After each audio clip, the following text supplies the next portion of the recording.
breaking through the bounds of time, traversing realms within my mind, lost in the depths of the unknown, on a quest that's all my own.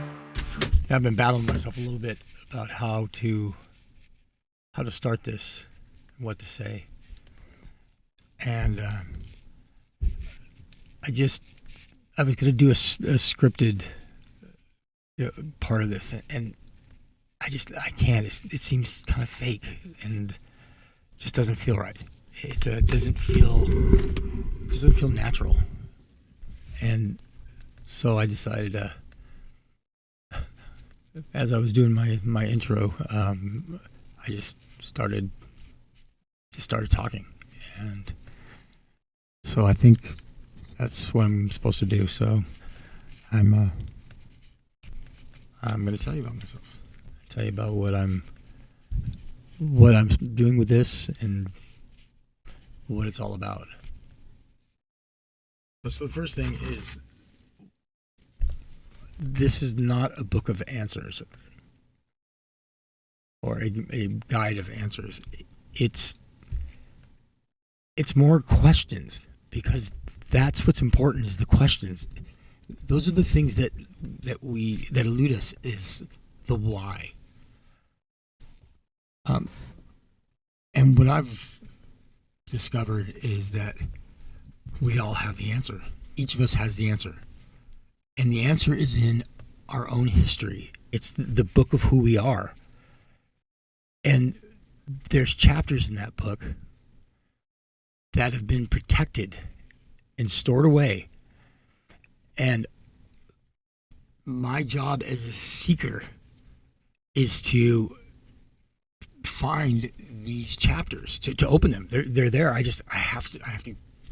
They're hidden, and it's like, I think of it as like an onion, and the layers of the onion are different chapters and different stories and different scenarios, and you build them up the first 4 or 5 years of your life, your formative years.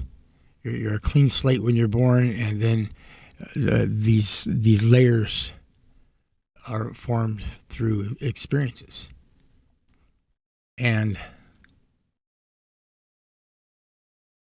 the interesting thing is that I've tried to figure out what's. When I first started coming into this, I started to ask questions. I'd sit and talk with people and for hours, and just like really deep, like philosophical questions. I had no religious belief. I had studied religion in college, but I was just curious. Like, there's got to be a reason to this. It's just there seems like I don't know, something's not right. I mean, you're supposed to, get an education, work hard, get the good job, make the big money, buy the car, buy the house, buy the stuff, and get the family, wife, and everything's supposed to be peachy, and you're supposed to be happy, and but I was as broke when I was making $100,000 a year as I am now. And I was so miserable. It's so bizarre. It felt empty, because it's like you have the same wants when you make a lot of money as you do when you make little money. That want is still there. You just buy more expensive stuff, and it's like this safe that you put stuff in, and it needs more. It always needs more, and you just keep putting in there. It's like always trying to fill this like emptiness, and nothing is ever enough, ever. It never ends,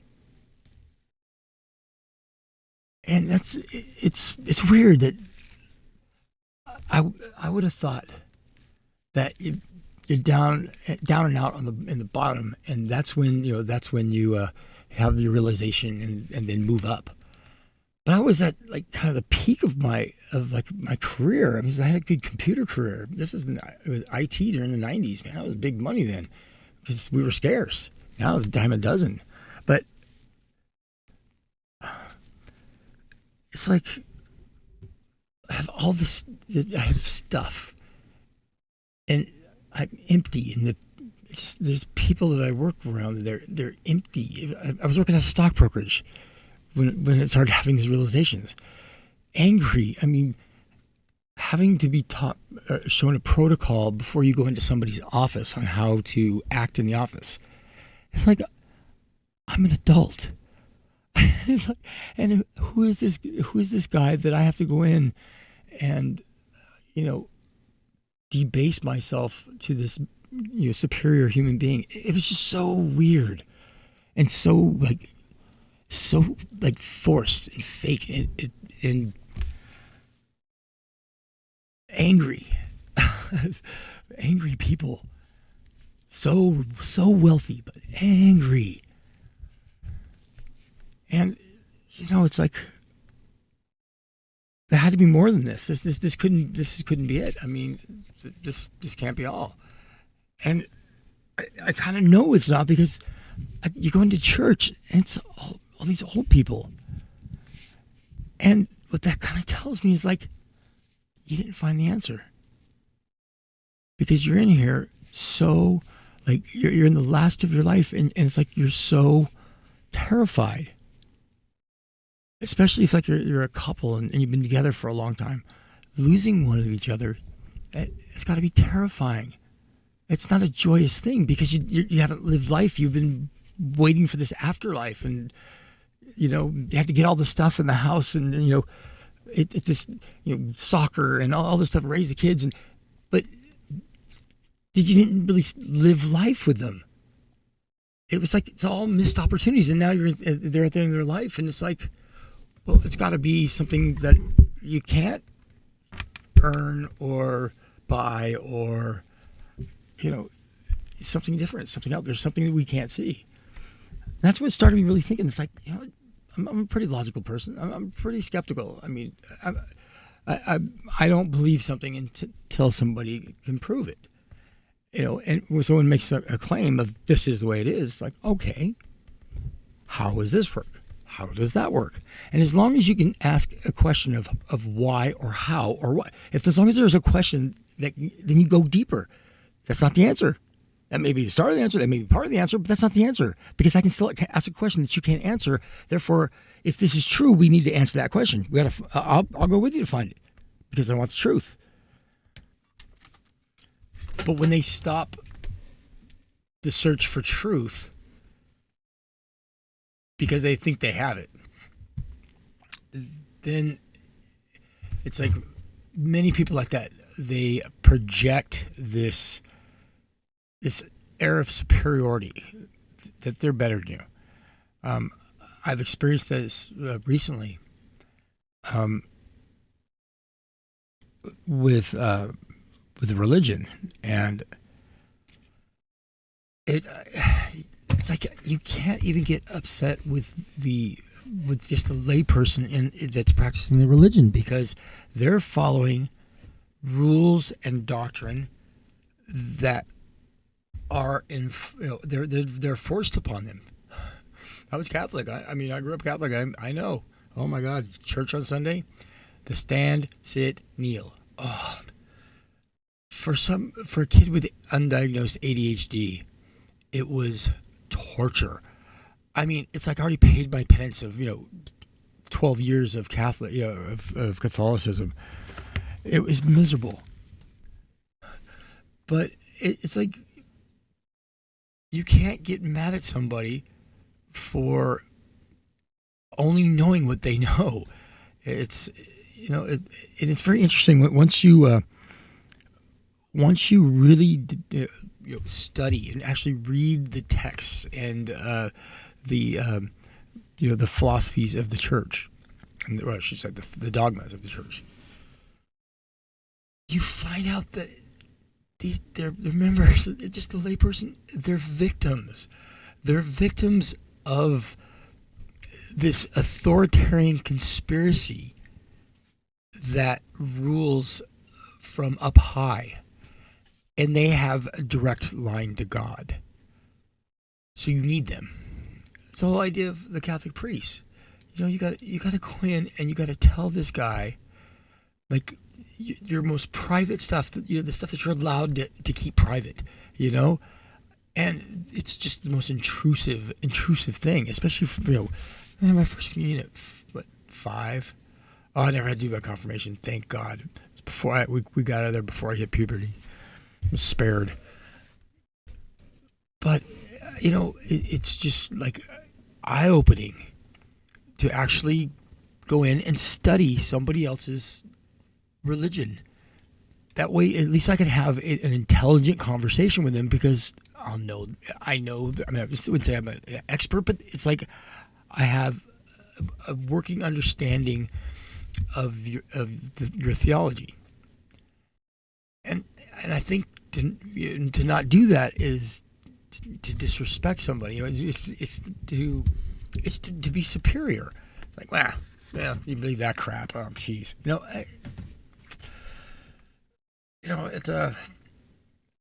It's funny because some of these, the very restrictive religions, it's like Jehovah's Witness and Mormonism and Mormons, or LDS. The Jehovah's Witness seem to be very aggressive. I mean, it's like outwardly aggressive. Where the Mormon missionaries are always like, they're polite and they're kind, and I think it's really genuine. I know their door-to-door salesman approach is just that, but if you go and you read their manuals, they're trained how to do. That's what they're told to do. They're like the most courageous people. I just can't believe how courageous these guys are to go out there and knock door to door and just be just like really like crap ton. I mean, it's just, people are just are not friendly and kind, and I don't know. It's they're just like, they're annoyed. If you have any idea what it takes for them to go do this, and I mean, you have no idea. You have to study it, when you do, and when you see and you understand, then you're like, wow, man, boy, I thought I had a difficult time when I was a teenager. I mean, I had it hard, but this is, people just don't understand.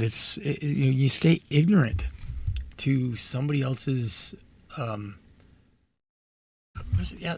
their cross to bear, their burden in life. It's it creates a superiority. It's like an air of superiority that that we're better than them. Oh, I'm better than them. It's, or they're just stupid. Why do they believe that crap? But when you don't even know what they believe. I can't believe how ignorant I was. Ignorant. And I know I was ignorant. But I didn't know I was that ignorant until I actually started going and really, really researching. And it's weird. It's like, no matter what I think of a religion, or even what I think of the leaders of the religion and their motives, the people are, I mean, so many of the people that are in these religions or in any religion, they're genuine and kind, and they struggle. It's just a common person like myself, and it's like, they're innocent victims of their own fear. At least in the world, that's how it is. And so it's like, have compassion for them, especially when you're born into it. you have no concept of any other kind of anything else. You have nothing. You don't even. You can't even look at the other side of the coin. It's part of the prohibition is to look at the other side of the coin. So, I mean, just having this one perspective that is part of the mandate of the religion. That's a pretty heavy burden, I think. And it's to slam the door in somebody's face like that. When you just know that's got to be humiliating. You got to know. They know that people just don't think the best thoughts about them, even though they know nothing about them. That's the thing that's crazy. So, maybe show some of the Christian kindness and invite them in. Just to hear what they have to say. You don't have to. You don't have to sign me up. These guys work long. They go from 6 a.m. until 10 at night, and it's like, I don't know. It's the whole idea of having some compassion for people, and there's a sense of kind of a sense of superiority that's, now that I understand it's kind of built into the religion. It's kind of a pride that you're chosen to be an authority, and you're taught that your whole life. How can you not feel like you're better than other people? You've been taught that since the day you were born. And if you can show them some kindness and show a little I don't know.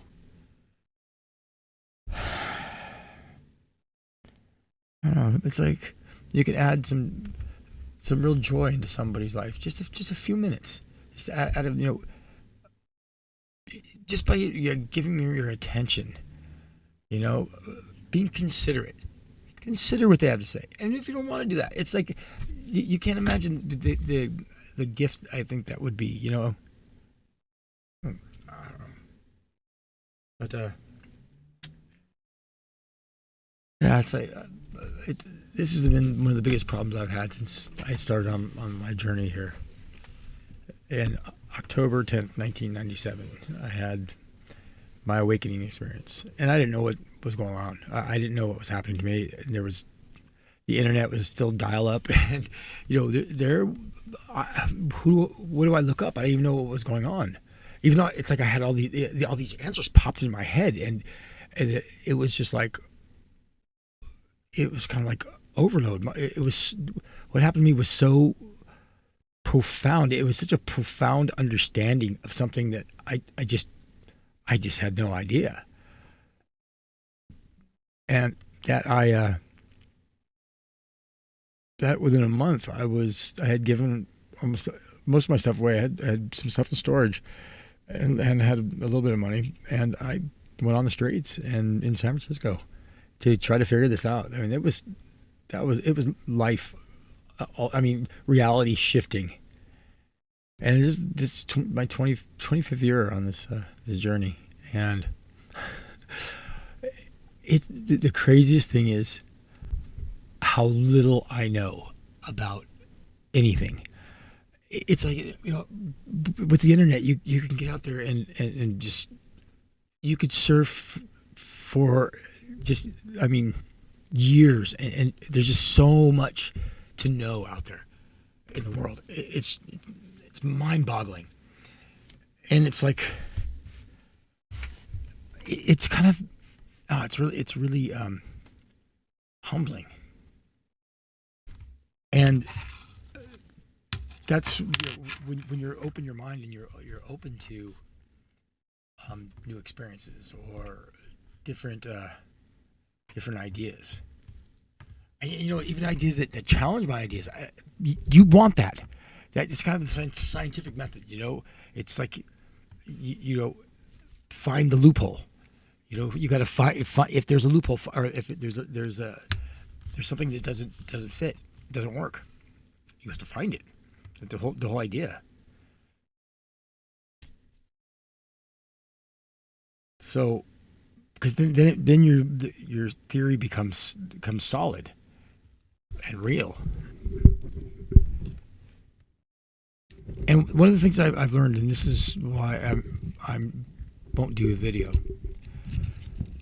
because I'm still even after all these years, I'm still subject to the same thing everybody else is. I'm subject to my ego's influence. And as I've learned kind of in a very hard way a couple of years ago, never think that you are above or beyond doing something unrighteous, like violence or lying. It's amazing, thinking, I'm on this spiritual journey. It's like I'm this, I'm that. Let me tell you, the journey has a way of taking that right out of you and humbling you. It's like, oh no, you don't understand yet. You don't understand. You don't. Those things don't go away. Those negative things. Those emotions that cause you to betray. They're there. They don't go away.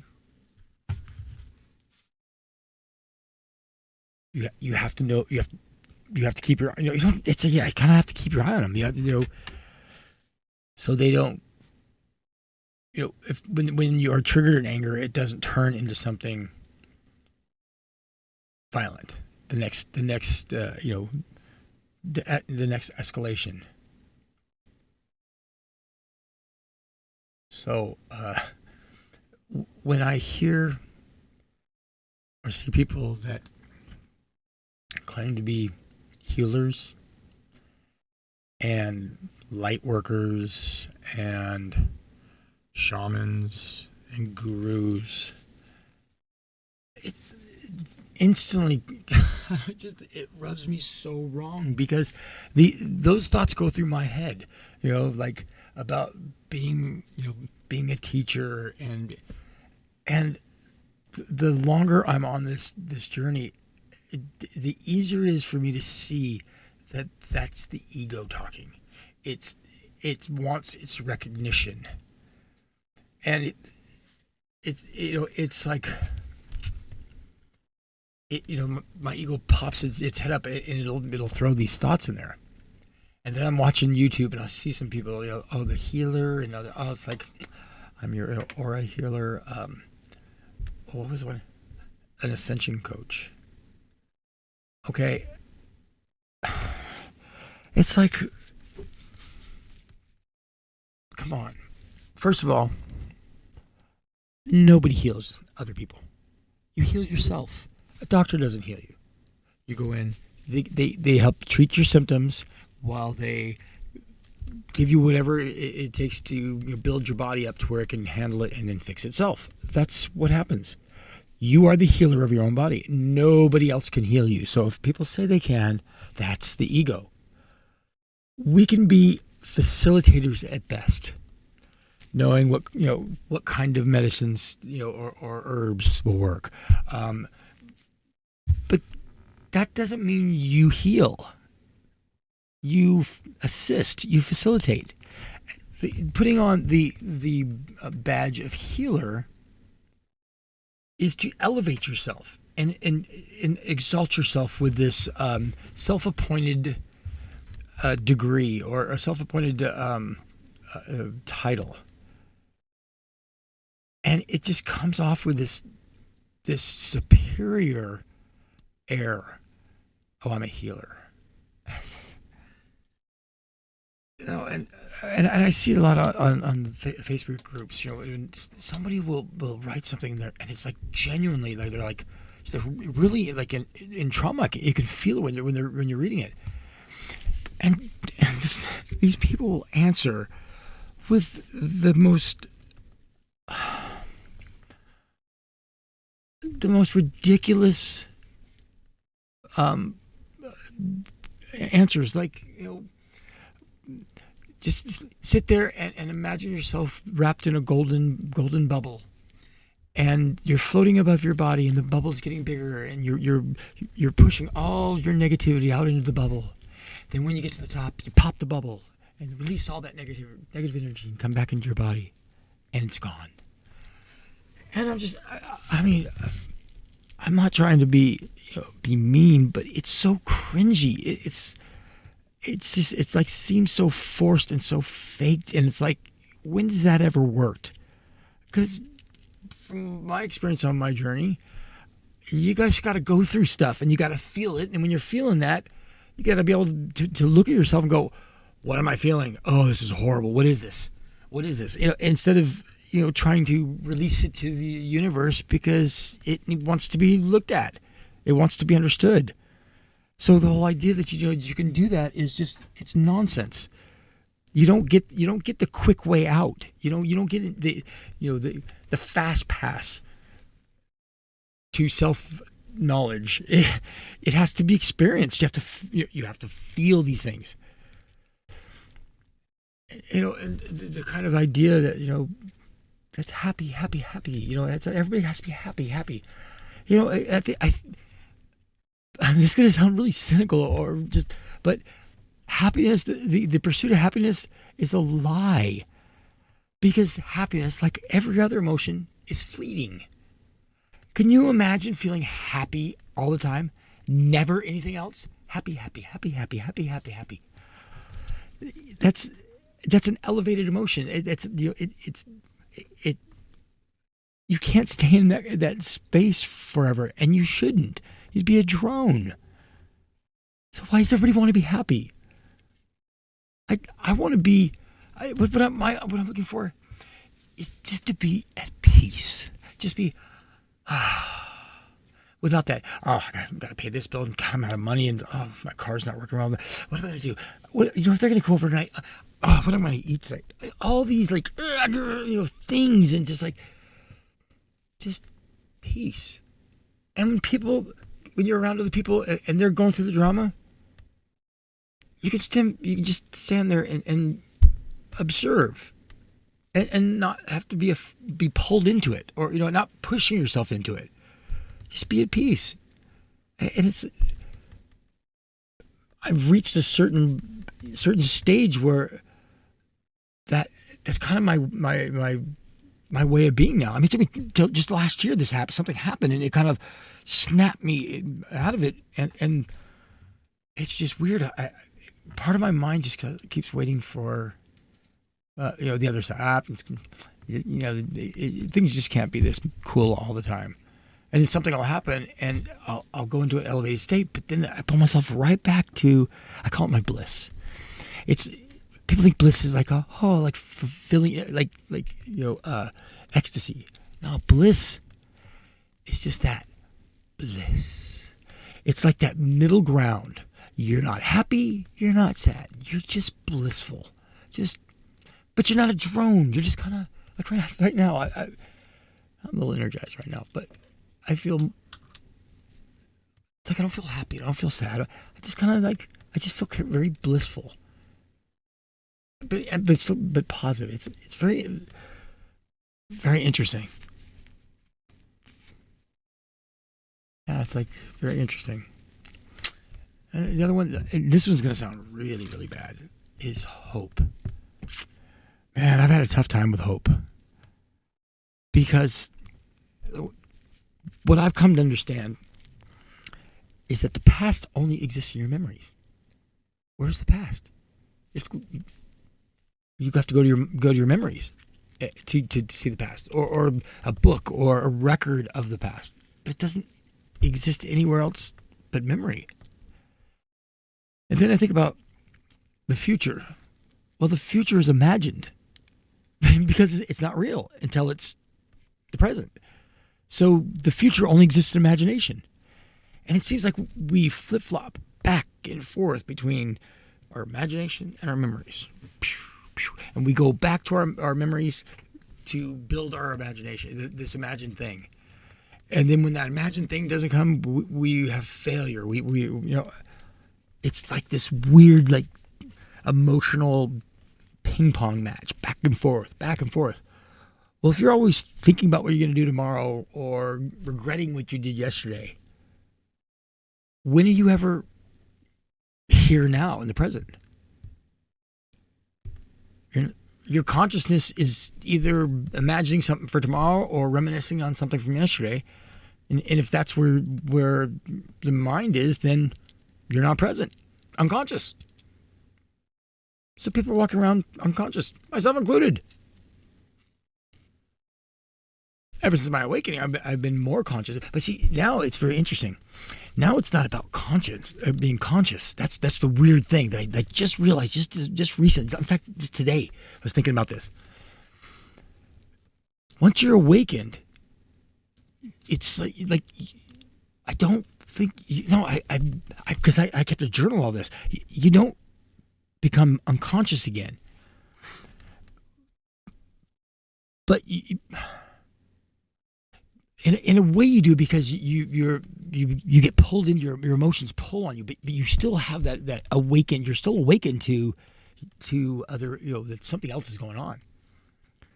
But what I've noticed, it's perception.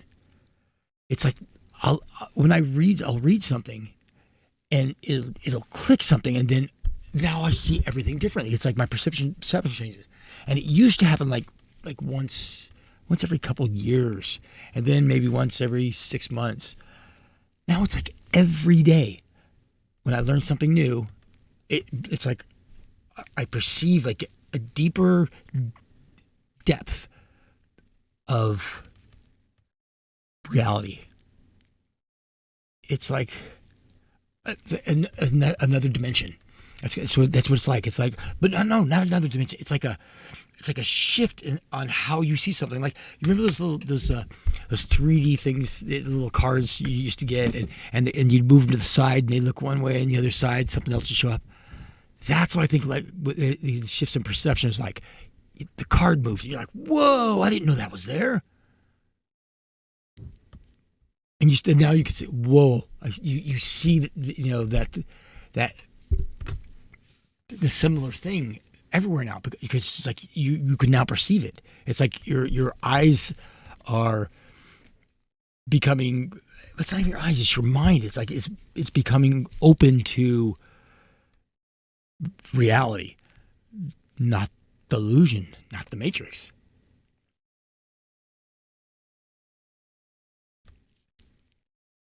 And the weird thing is, it's not mind blowing. It's kind of like, oh yeah, I would expect this to happen after these years of study and experience and introspection and solitude, years of solitude.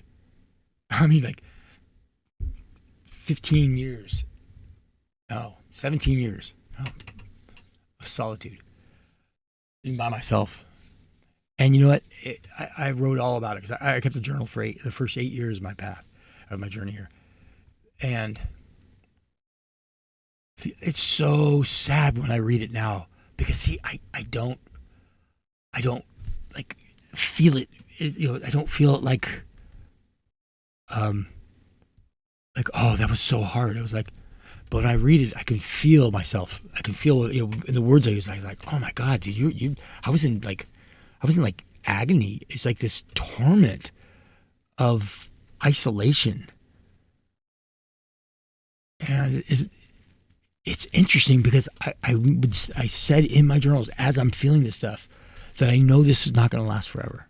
I know I have to go through this. There's something to learn from my isolation, my solitude. And I mean, it's so. See, this is the thing that I've learned. These people write these books, and because I see it in my own self, and you have an idea about of something. That doesn't mean you can live that. It just means you see it, because I see it in my journals, where I have these like ideas, and I was like, I knew I could, and I would say in there, it's like, it's not that I can live this, but I know this to be the truth. And now, all these years later, I'm like, I'll be damned. That was the truth. Because I can live that now. I could, that doesn't affect me anymore. Wow. So I've resolved whatever I needed to resolve to where it's different. And I knew it. I just couldn't be it. Very interesting. So just because somebody writes something doesn't mean they can, doesn't mean that they can do that themselves. It's somebody. I answered somebody's comment on a Facebook group, and it was talking something about truth, and he says, he writes back, "Whose truth? Your truth?" And I said, if somebody makes a claim that this is the truth, and he says, what truth are you talking about? And I was like, life. What's the meaning? What's my purpose? And somebody makes a claim. How do you back up that claim? Well, what I've learned, because as skeptical as I am when somebody makes a claim like that, and and their actions just are contrary to that. If you say if you have the meaning to all this, and you know what it is, then become it. You have to. You can't talk about it, you can't say it, because you can tell anybody. You can't. It's like you can't tell somebody else the truth. It's the truth is something that has to be experienced to know. It's like I could tell you, like a kid. You could tell a child. You could explain to them what it's like to drive, to drive a car. They have no idea what that's like until they get behind the wheel of a car. And they're like, oh, this is kind of scary. This thing is big. That's power. They have no idea. Until they get in the car themselves. So, put your money where your mouth is. One of the things that kind of just it just rubs me wrong, and I'm it's my stupid ego. Yeah, I fall prey to my to having to feel like I have to answer somebody, and I'll start writing a message. Like somebody will say make a claim. And it's like and there's just like it just kind of rubs me wrong. I'm like, this is the way it is. So like when I'll do a post, it's like started off with, from my experience, this is what I've discovered, or I think, blah blah blah. Because then it's like then you say, well, it's kind of like, well, consider this. What do you think? This is part of my discipline, part of my philosophy, and it's worked for me. What do you think? Instead of like, oh, this is the way it is, and just like throwing out that just like I said, it's the superiority. It's like, I know best, but it's not just from New Agers online. It's from Christians too that want to pray for me. Let me pray. Let's pray, brother. I don't need you to pray for me. Like, you have like some direct line to God that I don't have, and your superior authority with God is necessary to do a proper prayer. It's like it's I just find that just so, like I said, cringy. It's like, you don't have to show me your superiority. I get it. I get it. How's that going for you? Anyways, I guess that's enough rambling for tonight.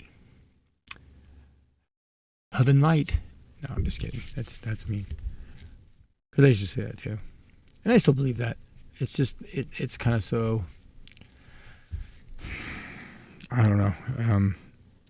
Putting on the spirituality, it's the spirituality guidebook of these are the words you use, these are the clothes you wear, this is the, this is the meditation you do, this is the practice you do. And, it's like, you need to talk like this. Hi, how you doing? And happy, happy, happy. Hope everybody's happy. Ugh. It's like, I've really had a kind of a tough time because I don't look like a spiritual person. I don't look like, I'm a total hippie inside, but I just can't do the hair. It just bugs me having hair like that. ADHD, I guess, just bugs me to feel it on my back of my neck. But it's I guess it's still kind of shocking how often I will be dismissed in a conversation.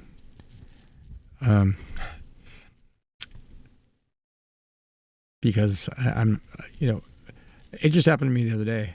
I had somebody, I was talking with a group of guys, and he was in his mid-50s, and he had been all around the world, so he says, and been to Israel, been to, I speak Hebrew, and I speak Greek, and I speak on and on, and he was wearing a yarmulke, and he wasn't Jewish. And it was just kind of like, and he was brought into the conversation because I was asking some pretty difficult questions to people that believe in Christian dogma. And I'm not bashing Christianity at all, because I mean, so much of my own discipline, is it's right in line with things in the Bible. So it's not like but it's like the different denominations will, they like hold on to a point of theology, and it's like something that doesn't make sense. So running this, I guess he thought he was an expert, and I just sat and listened to him. I didn't really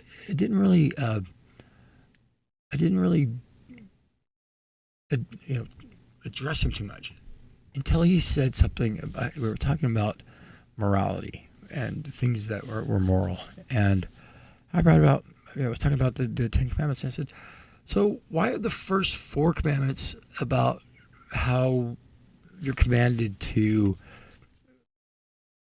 behave towards God, but there isn't one that says thou shalt not own another human being as property? And I said, that's kind of immoral. And I said, slavery is immoral. And he says, well, it wasn't immoral back then. And I was just like, whoa.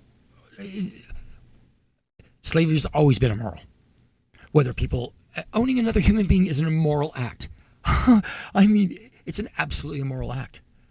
I don't care if a society says, well, we accept it. It's still immoral.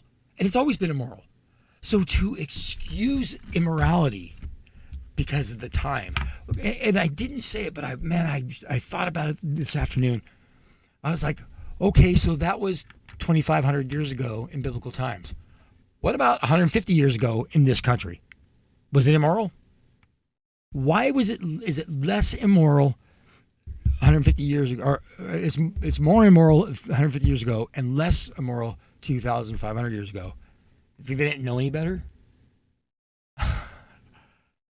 It was part of the law on how there was laws written on how you keep your slave. Biblical patriarchs. So it was like come in with that spiritual superiority, and then back it up with such an immoral excuse. It's like, nah, you don't get to do that. No, you can do it if you'd like, but I mean, you're wrong. You're wrong. You're wrong. You're wrong. Slavery is immoral. It's always been immoral. It'll always be immoral. to own another human being. No. So it's just kind of it's. I mean, I know it just it gets me. It triggers me. So I know I still have some issues dealing with like that supreme authority type thing. It disrespects somebody. I mean, to treat somebody else like that, it like disrespects them to the soul, to the bottom of their soul. It really does. It's. I mean, by what authority does another person have, ranking above another human being? Self-imposed authority, self-proclaimed authority. Well, that's not acceptable. That's not. No, that doesn't work. So the idea. This is what a warning I have. If somebody wants you to follow them, run. Because it's trying to give you the quick way out. I'll show you the fast way. Follow me. And that's not how we're supposed to go through this, because look how that's turned out.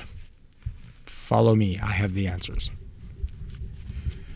And these leaders are when people are put, especially men in this society, are put in positions of authority over other people, that power, that sense of power, I can see how it would be intoxicating. And as long as you're a subject to your ego's whims, you can't lead anybody. You can walk with them, journey together. Hey, I'll show you what I've picked up so far. What have you got? What have you got? What have you learned? And it's like, but I mean, I'm walking in the dark too, just like everybody. Don't follow me. I can show you. This is what I've learned. This is what I found. But you got to find it. You got to learn. You got to have that light bulb moment. If you don't, it's not real. That's the key. That oh, I get it. It's that moment. It's like if you don't have that, then you have to doubt what people tell you. Everything. You have to doubt even your own mind until you can just get that. Oh, and it makes sense. It's crystal clear. No questions about it. Until you get to that point. You can't follow that. No, that's an invitation. And just as I've seen with so many cults and spin-offs, even if they started off with pure intentions, I don't even think that. It's like it ends up being for their sexual pleasures. It's for their sexual conquest, and it just seems like that power is so intoxicating. And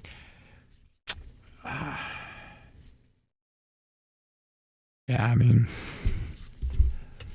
I could say a lot about that because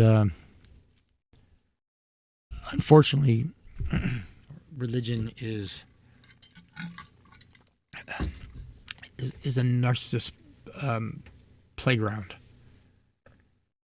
I mean, when they target like vulnerable,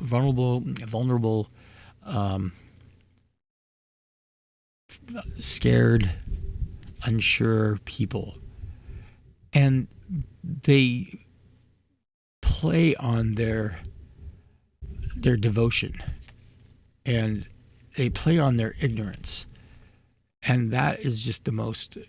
That's the most disgusting part about it, is to play on somebody's ignorance, and that you have this direct line to God where you can, you can just ring up God, and he gives you the answers, and these are the answers from God. And I mean, this has been going on for forever.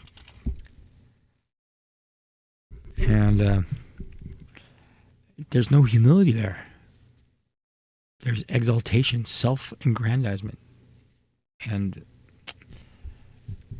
that's not the way of Jesus. That's not the way of Christ. No. Humility is the key. And putting a label on yourself as a whatever, put the label on, and that is for everybody else to lift you up. And you got to lift yourself up. That's what I've learned. It's like, looking for other people to validate yourself. I know how that is. I know how painful that is. It's like, it's so hard. It's difficult. But that's where the freedom is. That's where the freedom is when you can validate yourself. You're validated because of who you are. You're validated, and because you've learned your own value, you've learned your own self-worth. That's the key. Anyway, talk to you later, seekers.